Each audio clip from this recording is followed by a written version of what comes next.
Hey, seventh grade. Happy going to be Tuesday morning. This is me on Friday afternoon before we take off. Gonna have a short pod today as we are getting ready to start a new unit. So, remind you this week, parent teacher conferences start Wednesday and Thursday night. Plan on attending with your parent or guardian. You guys are leading these conferences this time. And remember, the point is to not get you in trouble or to make you feel awkward when your teacher and your parents talk, but to report on your educational progress, your learning. Okay, and who knows that better than you? So I think that it's good.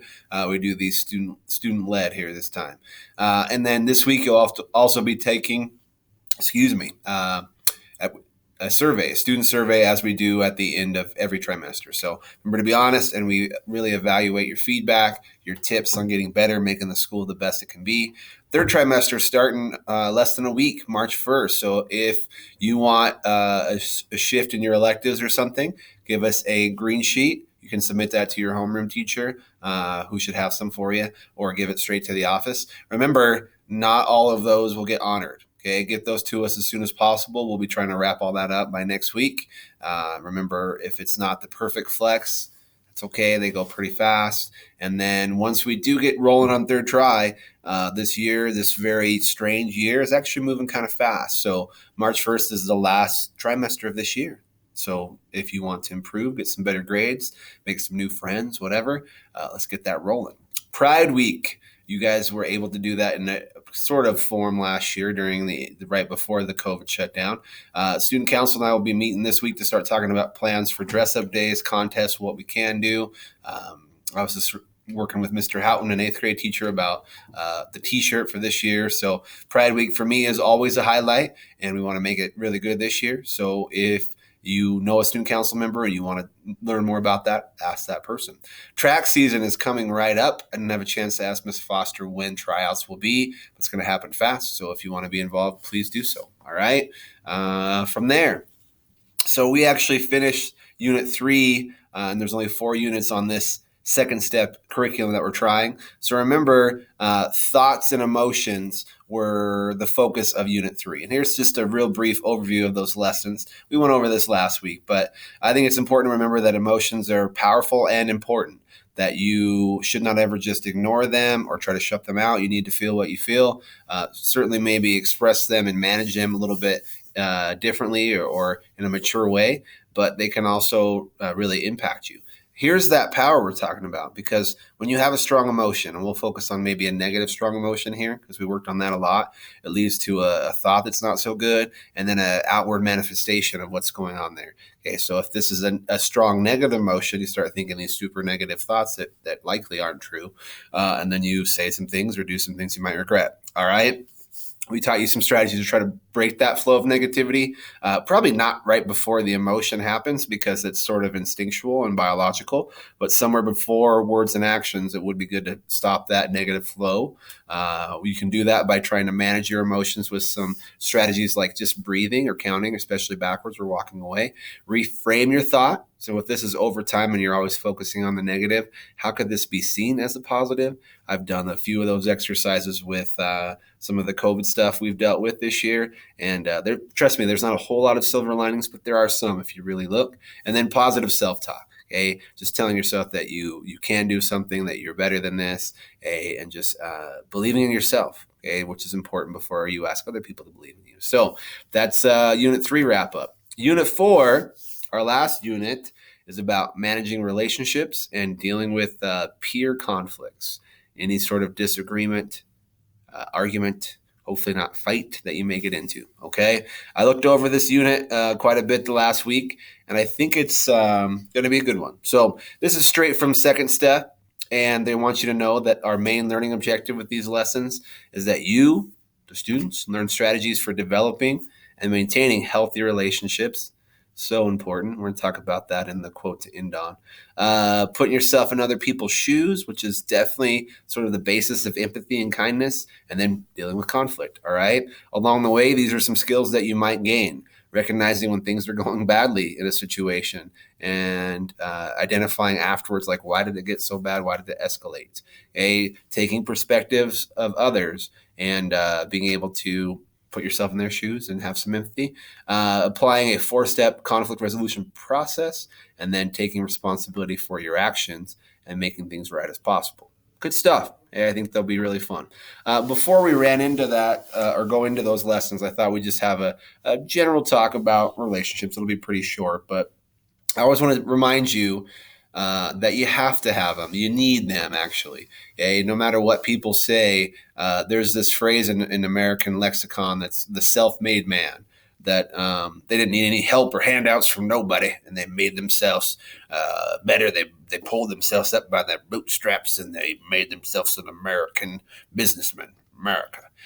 And yeah, sure, the enterprising, hardworking ethos is part of who we are as Americans, but everybody gets help along the way, and that's how it should be. Okay, this very old John Donne quote.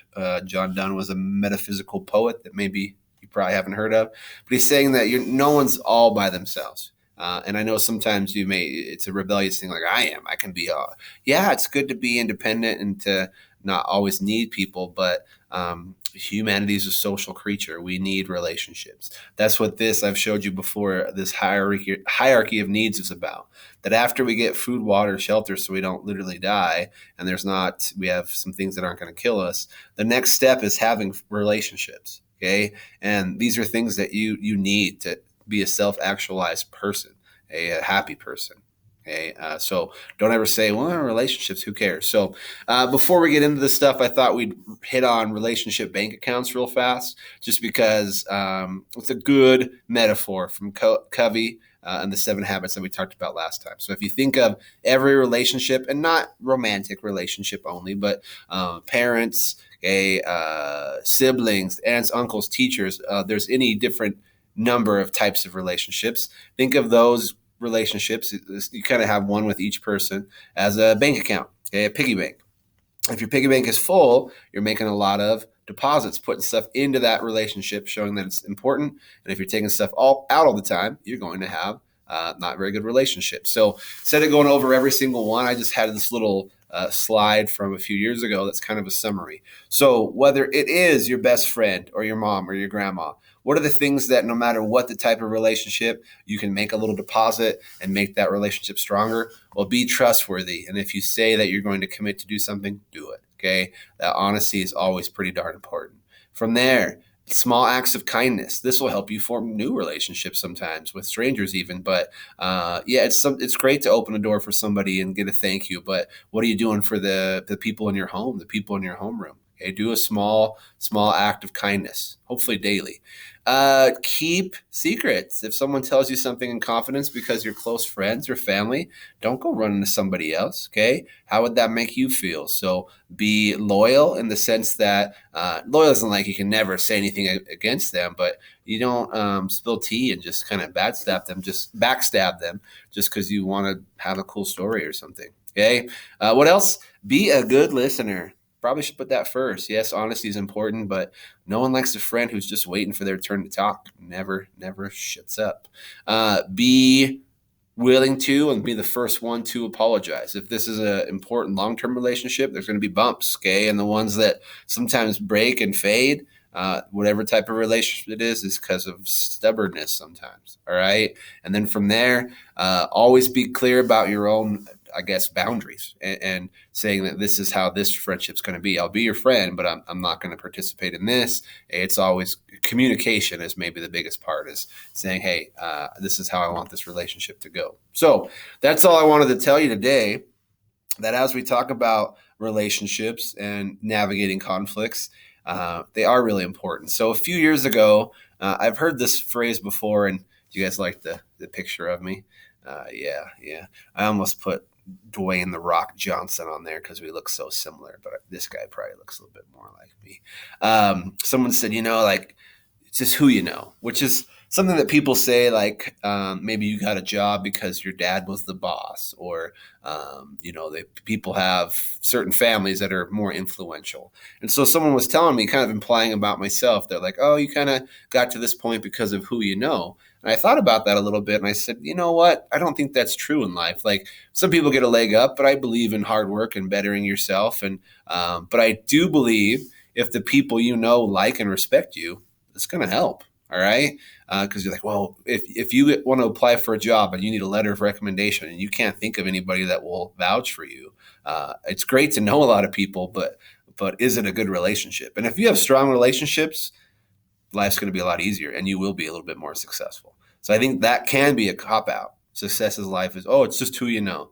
Yeah, it's good to know people, and sometimes we get lucky with that. But what do those people think of you? Are you a good friend, sibling, child, student to them? Okay. This unit will be all about making those various relationships stronger. Hope you guys enjoy it, and we'll hopefully see you in person tomorrow. Bye, guys.